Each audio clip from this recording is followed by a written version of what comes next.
Good evening everyone, welcome back to my channel. তোমরা কেমন আছো? আশা করি সবাই ভালো আছো। আমি রাসমেলার একটা ভিডিও নিয়ে এসেছি, ব্লগ করে রেখেছিলাম বা ছাড়া হয়নি।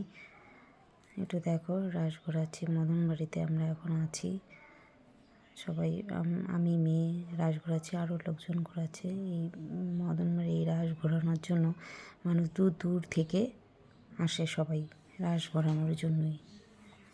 ঠাকুরের প্রতি ভক্তি সবারই আছে, সবাই তার জন্য দূর দূরান্ত থেকে সবাই আসে এই রাস ঘোরানোর জন্যই। আমি মেয়েকে নিয়ে গিয়েছি, ওখানে গিয়ে বোনের সাথে দেখা হয়ে গেল। বোনও রাস ঘোরাচ্ছে, এক বান্ধবী গিয়েছে, ওই বান্ধবীও রাস ঘোরাচ্ছে। দেখো, ওরা মদনবাড়ির পুরো দৃশ্যটা তোমাদের দেখাচ্ছি। রাত্রে রাসমেলার সময় মদনবাড়ি খুব সুন্দর করে সাজানো হয়। রাত্রের দৃশ্যটা দেখো, কত সুন্দর লাগছে দেখতে, কত লোক এসেছে। পাশে স্টেজ তৈরি হয়েছে, স্টেজে কীর্তন হচ্ছে। আমরা সবাই ওখানেই আছি।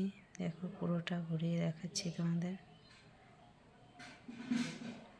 দেখো, এরপর রাসটা দেখিয়ে আমরা সামনের দিকে এগোবো, সামনের দিকটায় যাব। দেখো, এক্সিবিশনে রাসবাড়ি মদন বাড়ির ভেতরে রাসের পাশেই এখানে এক্সিবিশনও হয়। এক্সিবিশনটা দেখো, এক্সিবিশনে অনেকেই কত রকম ছবি বানিয়েছে, কত পেন্ট করেছে, সবাই দিয়েছে এক্সিবিশন। দেখো, সেগুলো দেখিয়ে দিচ্ছি তোমাদের। কত সুন্দর, এক একটা এক এক রকম, কত সুন্দর বানিয়েছে, কত পরিশ্রম করেছে এরা, কত নিখুঁতভাবে কাজগুলো করেছে। দেখে সত্যিই চোখ জুড়িয়ে যায়, এক একটা এক এক রকম, কতটাই না সুন্দর লাগছে। বাচ্চাদের অক্লান্ত পরিশ্রম এগুলোর মধ্যে রয়েছে, কত সুন্দর বানিয়েছে। দেখো, পুরোটাই দেখিয়ে দিচ্ছি তোমাদের।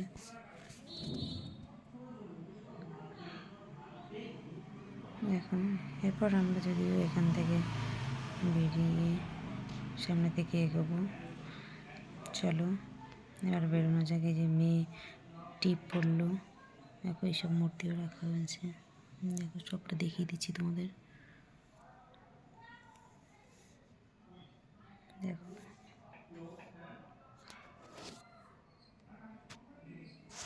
এবার বেরোবো, এই সামন দিক দিয়ে এগিয়ে বেরিয়ে যাব। অনেকটা রাত হয়ে এসছে।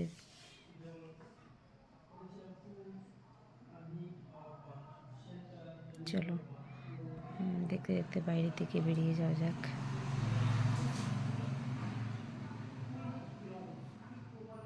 দেখ, কৃষ্ণের ঠাকুরের মূর্তি। এখানে কারা রাম সীতার বিবাহ হচ্ছে, এই থিমটাও এখানে দিয়েছে। কত সুন্দর লাগছে, সব পুজো দিচ্ছে, সবাই দর্শন করছে মদনবাড়ি। দেখো, রাসটা তোমাদের দেখিয়ে দিচ্ছি। এই রাস ঘোরানোর জন্য মানুষ কত দূর দূর থেকে এসছে রাস ঘোরা বলে। আমরা অলরেডি বেরিয়ে পড়লাম। দেখো, শিব পার্বতী রয়েছে গেটের সামনে। আমরা আবার রাস্তায় উঠে এলাম। দুধারে দোকান বসেছে অনেক,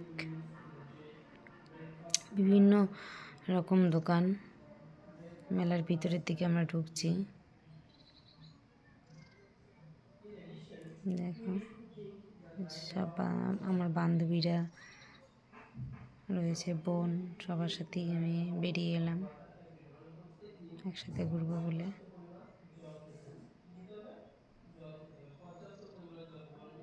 দেখো, বিশাল এরিয়া জুড়ে এই মেলা হয়। বোন আমার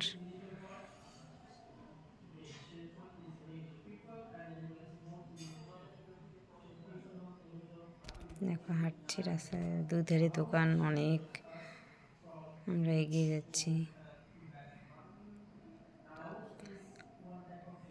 এটা বান্ধবী। এগোতে এগোতে আবার এক জায়গায় ঢুকবো এখন। অ্যাকচুয়ালি একদম সময় নেই আমার হাতে, মেয়ের স্কুল আছে পরের দিন। আমরা সানডেতে গিয়েছিলাম ঘুরতে, মানডেতে স্কুল আছে, সেই স্কুলের ওর ব্লেজার কিনতে হবে, যার জন্য সারদা ড্রেস হাউসে ঢুকে গেলাম। একটা ব্লেজার নিতে হবে, পরের দিন স্কুল আছে। ওই দিক দিয়ে গিয়েই, মেলা দিয়ে গিয়েই আমরা ঢুকে পড়লাম সারদা ড্রেস হাউস। এখানে ঢুকলাম, ঢুকে দেখি ওর ব্লেজার কেমন আছে, একটু দেখে নেব। এই যে দেখাচ্ছে, দেখো ওর সাইজে হবে কিনা পরিয়ে একটু দেখিয়ে নিলাম। তা ওর একদম ঠিক আছে। কিনে নিয়ে আমরা বেরিয়ে এলাম। বেরিয়ে এসে মেলায় ঢুকলাম, মেলার ভিতরটায় ঢুকলাম আর কি, যেখানে নাগরদোলা টোলা সব বসে। খাওয়ার দিকটা নাগরদোলা, মানে সমস্ত ওঠার জায়গা, যেখানে উঠবো আর কি, সব ওঠার জায়গাগুলো রয়েছে সেখানে। মেয়েরা বায়না করছে, ওর মেয়ে বায়না করছে, ওরা উঠবে, খাবে।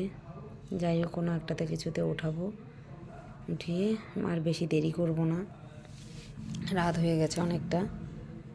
এবার সম্পূর্ণ দেখো, তোমাদের দেখিয়ে দিচ্ছি পুরোটা। এটাতে আমার মেয়ে উঠেছে। এবার খাওয়া দাওয়ার দিকটায় যাব, কিছু খেয়ে তারপরে বেরোবো। ওরা খেলো, দই ফুচকা খেলো দুজনে।